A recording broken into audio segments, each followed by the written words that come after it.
그래, 힘들었구나. 제목, 누가 누구를 따돌렸을까? 창호는 고등학교에 와서 자주 배가 아프다고 어머니께 호소했다. 창호 어머니는 자식을 강하게 키워야 한다고 생각하는 분이라서 창호에게 꾀병 부리지 말고 아파도 학교에 가라고 강요했다. 심지어 몸이 너무 아픈 것 같아 병원에 가는 것이 좋겠다고 담임 선생님이 전화를 해도 절대 조퇴시키지 말라고 강하게 당부하는 분이었다. 어느 날 창호는 한밤중에 방바닥에서 뒹굴다가 응급실에 실려갔다.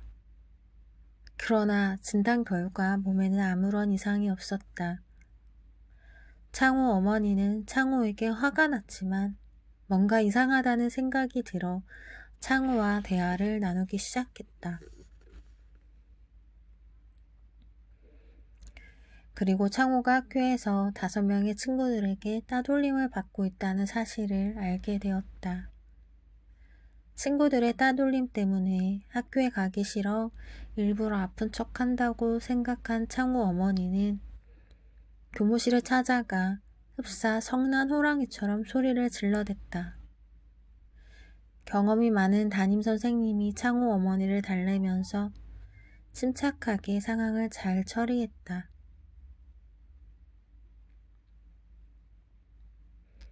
그리고 창호를 따돌린다는 친구 5명을 만나본 창호 어머니는 그 친구들이 그리 약한 친구들도 아니고 창호를 심하게 따돌린 것이 아니라 서로 놀리는 과정에서 빚어진 일이라는 것도 알게 되었다.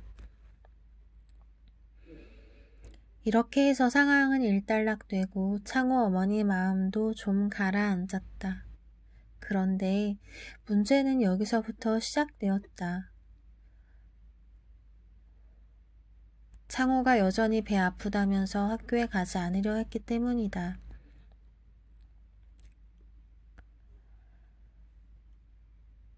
어머니가 아무리 강하게 말하고 손찌검까지 해도 창호는 꼼짝도 하지 않았다.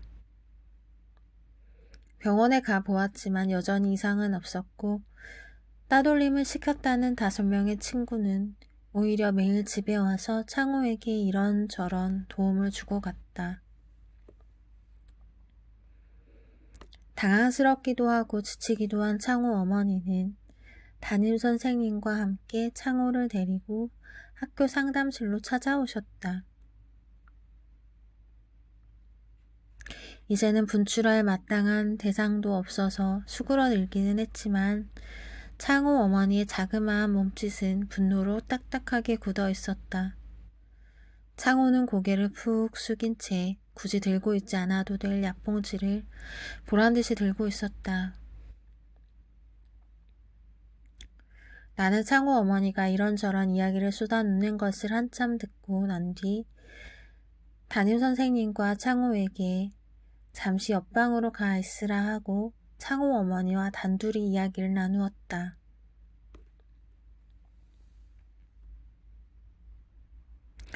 어머니, 궁금한 게 있는데 여쭤봐도 될까요? 고개를 끄덕거리는 창호 어머니에게 나는 창호 아버지가 어디 계시냐고 물어보았다. 창호 어머니는 잠시 굳은 표정이 되더니 갑자기 눈물을 쏟아내기 시작하셨다.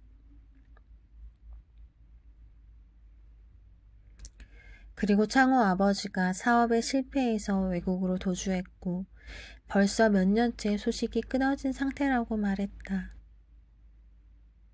그러셨군요. 그래서 창호에게 아버지 역할까지 하시느라 그렇게 강하게 행동하신 거군요. 많이 힘드셨겠네요.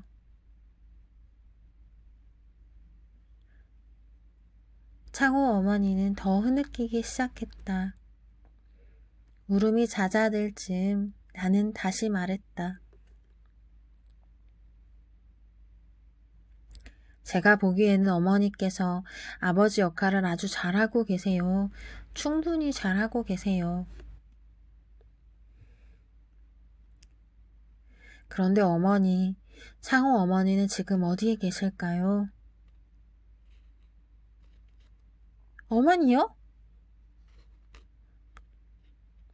예, 똑바로 해! 라고 가르치는 엄한 아버지 말고, 아이고, 내 새끼 힘들었구나. 하고 포근하게 안아주는 어머니는 어디에 계실까요? 제 눈에는 잘 보이지 않거든요. 함께 사는 창호의 눈에는 더 안 보일 것 같고요. 선생님, 저도 이러고 싶어서 이러는 게 아니에요. 먹고 살기 위해서 그런 거예요. 남의 이야기라고 함부로 말씀하시지 마세요.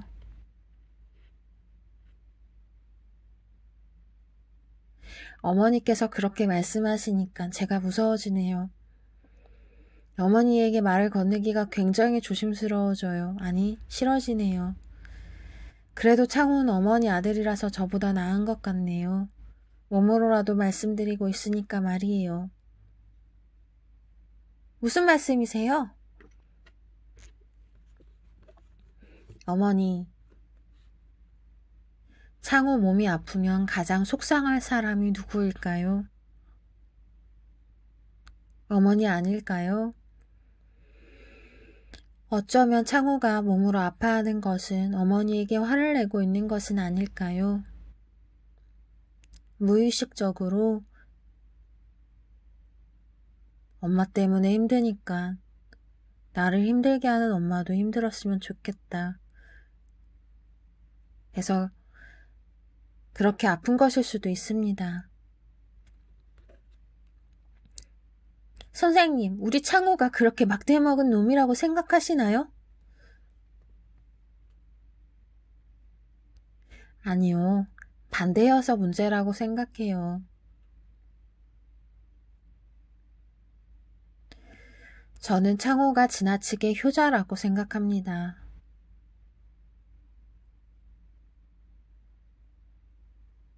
엄마가 힘들었으면 좋겠다고, 엄마가 마음 아팠으면 좋겠다고 생각하는 창호의 마음 밑에는 엄마에게 사랑받고 싶다는 마음이 있다고 느껴지거든요.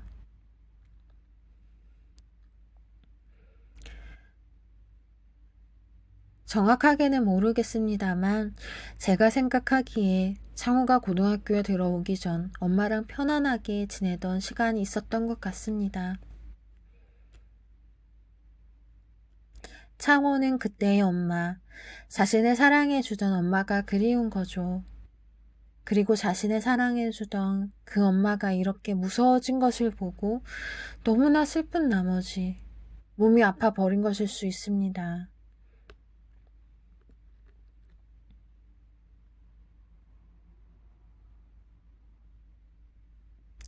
창호 어머니가 입을 다문 채 멍하니 나를 바라보았다.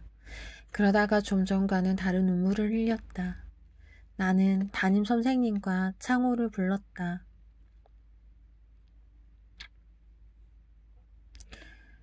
창호는 어머니가 우는 모습에 깜짝 놀라더니 이내 빙그레 웃음을 보였다. 나는 창호에게 왜 웃고 있는지 말해줄 수 있냐고 물었다. 우리 엄마 옛날에 동네에서 별명이 울보 아줌마였거든요. 엄마가 우는 모습 진짜 오랜만에 봐요.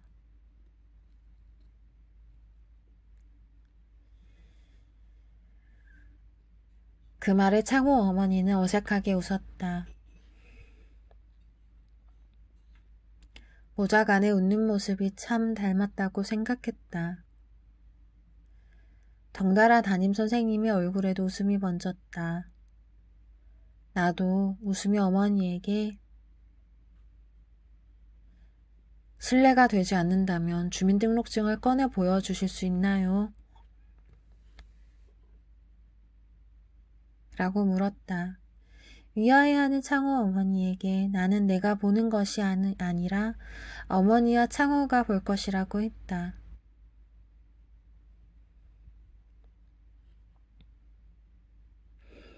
창호 어머니는 여전히 고개를 갸웃거리면서 주민등록증을 꺼내어 창호와 함께 보았다.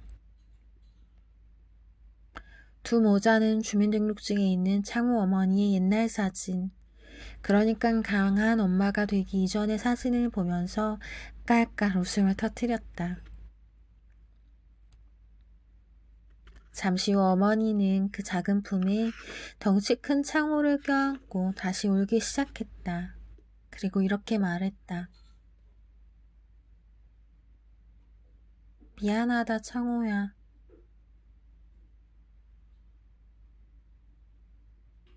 창호가 왕따를 당했다고 생각한 것은 힘의 논리에 의해 지배되는 집안 상황에 영향을 받은 탓이다.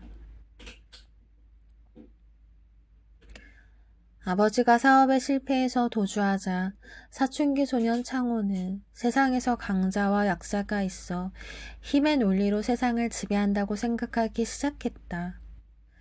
잘 웃고 웃던 어머니마저 증발해버린 세상이 창호의 눈에 그렇게 보인 것은 어쩌면 당연한 일이었다.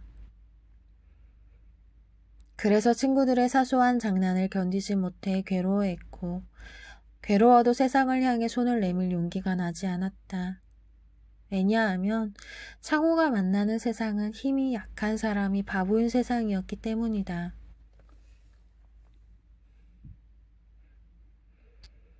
어머니를 비롯한 세상이 자기에게 강한 사람이 되라고 명령하는 것 같았고 그에 반해 자신은 약한 사람이라 생각해서 몸이 견디지 못하고 반응한 것이다.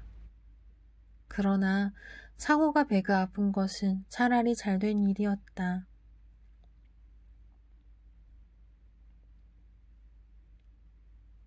그로 인해 창호의 아픔이 무엇인지 알게 되었고 창호가 세상을 오해한 부분도 있음을 깨닫게 되었기 때문이다.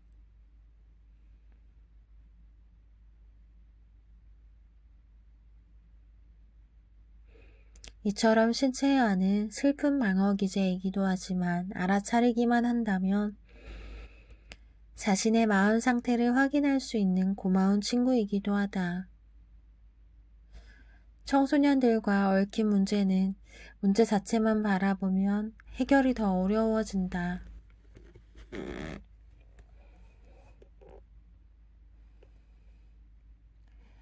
어른들은 그 문제 행동 이면에 있는 청소년들의 마음을 헤아려 보아야 한다. 더 나아가 마음 아래 있는 마음길을 볼 수 있어야 한다. 왕따를 해결하고 몸이 아픈 것을 치료해 주는 것도 중요하지만 그에 앞서 마음바닥에 깔려있는 사랑받고 사랑하고 싶은 그 마음을 발견해주고 함께 어루만지는 것이 중요하다는 말이다.